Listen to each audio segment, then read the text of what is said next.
నమస్తే. శాస్త్రీస్ మయోకి స్వాగతం. Rahul Gandhi part time రాజకీయాలు, అలాగే సడన్గా సీక్రెట్గా విదేశీ ప్రయాణాలు, ఇదే అంశాన్ని ఈరోజు వీడియోలో డిస్కస్ చేయబోతున్నా. నా వీడియోని చివరి వరకు స్కిప్ చేయకుండా చూసి నచ్చినట్లయితే లైక్ చేయండి, షేర్ చేయండి. అలాగే నా ఛానల్ని ఇంకా సబ్స్క్రైబ్ చేసుకోకపోతే వెంటనే సబ్స్క్రైబ్ చేసుకుని సపోర్ట్ చేయండి. బెల్ ఐకాన్ని తప్పనిసరిగా క్లిక్ చేయండి. భారత ప్రధాని నరేంద్ర మోడీ 24/7 పనిచేస్తూనే ఉంటారు. విదేశాల్లో పర్యటిస్తూ విదేశాంగ విధానాన్ని అమలుపరుస్తూ ఉంటారు. ఇక హోంమంత్రి అమిత్ షా హోంమంత్రిగా బీజేపీ నరేంద్ర మోడీ లక్ష్యాల్ని అమలుపరిచే దిశగా ఫుల్ టైం రాజకీయ నాయకుడిగా పనిచేస్తారు. ఎంతగా బిజీగా ఉంటారంటే 2014 నుంచి ఇప్పటి వరకు అమిత్ షా ఏ రకమైన విదేశీ పర్యటన చేయలేదు. అంటే మనకి అమిత్ షా ఏ రకంగా హోంమంత్రిగా రాజకీయాల్లో బిజీగా ఉన్నారో అర్థమవుతుంది. ఇక ప్రతిపక్ష నాయకులైన మమతా బెనర్జీ, అఖిలేష్ యాదవ్, స్టాలిన్, ఈ రాజకీయ నాయకులంతా ఫుల్ టైం రాజకీయాన్నే చేస్తుంటారు.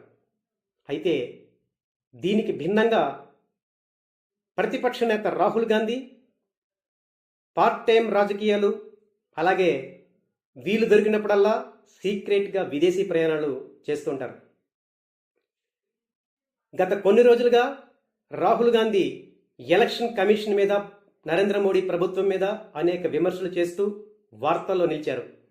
ముఖ్యంగా రాహుల్ గాంధీ 16 రోజుల బీహార్ యాత్రలో ఓటర్ అధికార యాత్ర పేరుతో బీహార్లో రాజకీయ యాత్ర చేస్తూ నరేంద్ర మోడీ ప్రభుత్వాన్ని, ఎలక్షన్ కమిషన్ని విమర్శించడం మనం చూసాం.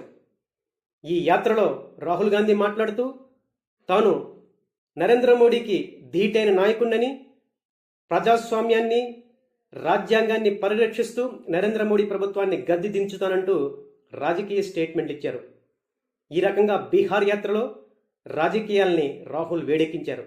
అయితే ఈ యాత్ర ఇలా ముగిసిందో లేదో రాహుల్ గాంధీ సీక్రెట్గా మలేషియాకు ట్రిప్కి వెళ్ళిపోయారు. మలేషియా ఎందుకు వెళ్ళారో, అక్కడ ఏం చేస్తున్నారో ఎవరికి తెలియదు. ఈ రకంగా రాహుల్ గాంధీ కొంతకాలం రాజకీయాలు, మరికొంతకాలం విదేశీ యాత్రలు.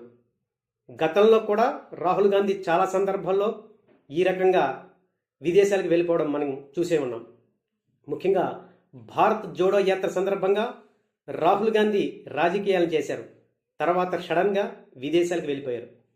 ఈ రకంగా Rahul Gandhi Italy, Australia, Malaysia, UK లాంటి దేశాలకు సడన్గా సీక్రెట్ ట్రిప్లు వేస్తుంటారు. సాధారణంగా రాజకీయ నాయకులు విదేశాలకు వెళితే అక్కడ ప్రవాస భారతీయులతో మాటామంతి చేస్తారు. ముఖ్యంగా ఎన్ఆర్ఐ ఆర్థికవేత్తలను కలిసి భారత ఆర్థిక సంబంధాలను ఏ విధంగా మెరుగుపరచాలి, ఏ రకంగా ప్రభుత్వానికి సలహాలు ఇవ్వాలి, ఇలాంటి అనేక విషయాల మీద రాజకీయ నాయకులు విదేశీ పర్యటనలో చర్చిస్తుంటారు.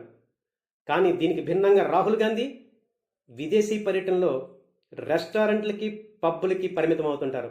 సడన్గా ఏ మీడియా ప్రతినిధో క్లిక్ చేస్తే వార్తల్లోకి వస్తారు. లేకపోతే రాహుల్ గాంధీ ఎక్కడున్నారో ఎవరికీ తెలియదు. ఈవెన్ కాంగ్రెస్ పార్టీ కూడా రాహుల్ గాంధీ ఎక్కడున్నారంటే చెప్పే పరిస్థితిలో ఉండదు. రాహుల్ గాంధీ భద్రతా సిబ్బంది కూడా చాలా సందర్భాల్లో రాహుల్ గాంధీ సడన్గా ఇలా విదేశీ పర్యటన చేయడం వల్ల అతనికి భద్రత ఏర్పాట్లు కష్టమవుతున్నాయని కేంద్ర ప్రభుత్వానికి కంప్లైంట్ కూడా చేశారు. ఇది రాహుల్ గాంధీ పార్ట్ టైం రాజకీయాలు, అలాగే విదేశీ పర్యటనల పరిస్థితి. అయితే రాహుల్ గాంధీ తను చెప్తున్నదేంటి, మోడీకి తానే ధీటైన నేతని, మోడీని ఏ రకంగానైనా అధికారంలోంచి దించి కాంగ్రెస్ని, ప్రతిపక్షాలని అధికారంలో తెస్తానని ప్రగల్భాలు పలుకుతున్నారు రాహుల్ గాంధీ. అయితే నరేంద్ర మోడీ ఏం చేస్తారు, 24/7 పనిచేస్తూనే ఉంటారు. ఎప్పుడు పర్సనల్ టూర్స్, పర్సనల్ యాత్రలు అంటూ ఏ రకంగానూ అతను టైం వేస్ట్ చేసిన సందర్భాలు లేవు. కానీ రాహుల్ గాంధీ పర్సనల్ ట్రిప్స్ అంటూ విదేశాలకు చెక్ చేస్తుంటారు. సడన్గా మళ్ళీ తిరిగి వచ్చి రాజకీయాలు చేస్తుంటారు. ఈ రకంగా ప్రజలకు రాహుల్ గాంధీ ఏం సమాధానం చెప్పబోతున్నారు, ఇదేనా రాజకీయాలు? ఒక ప్రతిపక్ష నేతగా, ఒక దేశానికి ఆల్టర్నేటివ్ చూపించే నేతగా రాహుల్ గాంధీ చేయవలసిందేంటి? రాహుల్ గాంధీ ఫుల్ టైం రాజకీయాలు చేయాలి. దేశంలోనే ఉంటూ దేశంలోని ప్రజల గురించి, ప్రజల సమస్యల గురించి ఎప్పుడు ఫుల్ టైంగా ప్రజలకి అందుబాటులో ఉండవలసిన నాయకుడు రాహుల్ గాంధీ. కానీ రాహుల్ గాంధీ అలా ఎప్పుడు చేయరు.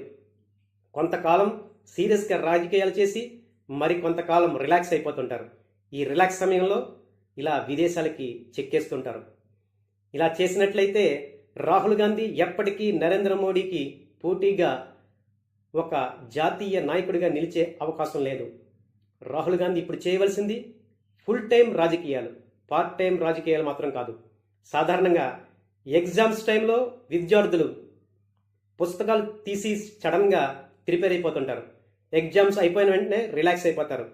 ఇలాగే రాహుల్ గాంధీ కూడా ఎలక్షన్ సమయంలో కానీ, లేకపోతే కాంగ్రెస్ పార్టీ ఎక్కడైనా తీవ్ర ఇబ్బందుల్లో ఉన్నప్పుడు కానీ సడన్గా రాజకీయాలను బయటికి తీస్తుంటారు. ఏదో ఒక నినాదాన్ని బయటికి తీసి దాన్ని ప్రచారంలోకి పాదయాత్రలంటూ, పవర్ ప్రజెంటేషన్లంటూ ముందుకు వస్తారు. కాస్త హడావడి సొద్దు మణిగిన తర్వాత తీరిగ్గా విదేశాలకు వెళ్ళిపోతుంటారు. ఇది కాదు రాహుల్ గాంధీ ఇప్పుడు చేయవలసింది.